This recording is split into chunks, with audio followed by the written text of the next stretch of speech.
सैयद जलाल उddin सुर्ख बुखारी।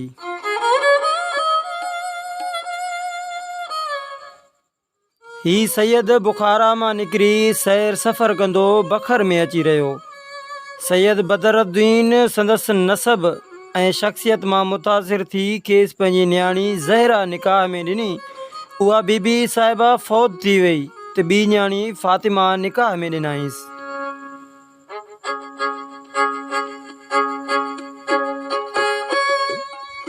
सैयद जलाल कुझु वक़्तु बखर में रही बखर मां लॾे वञी उच में रहियो। जॾहिं मखदूम उस्मान मरवंदी मुल्तान में वारिद थियो त पाण गौस बाउल हक़ ऐं संदसि पुट सदर दीन सां मिलिया, जिते साणनि शेख बाबा फरीदुद्दीन ऐं सैयद जलाल उद्दीन जी मुलाक़ात थी।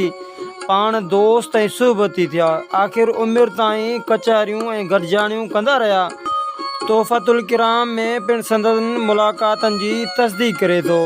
रिवायतनि में आहे त ही बुज़ुर्ग फ़िक़िया मुहद्दिस ऐं आलिम हो। संदसि नसब इमाम नकी सां मिले थो। पाण गौस बाउल हक़ जो मुरीद हो। संदसि शुमार 4 यारनि में थिए थो। पाण 3 यारनि सां गॾिजी लाल शहबाज़ सां मुल्तान, लकी ऐं सेवण में रिहाणियूं कयूं। हिन बुज़ुर्ग खे बुखारा वारी ज़ाल मां 2 पुट अली ऐं जाफ़र हुआ। बखर वारी नंढी घरवारी मां 3 पुट सैयद अहमद कबीर, सैयद बहाउद्दीन ऐं सैयद मुहम्मद थिया। मशहूर बुज़ुर्ग सैयद जलाल उद्दीन उर्फ मखदूम जहानिया जहान गश्त सैयद मुहम्मद जो फर्जंद हो। सैयद जलाल उद्दीन बुखारी 95 सालनि जी उमिरि में सन 691 हिजरी 1291 ईस्वी में उच्च शरीफ में वफ़ात कई।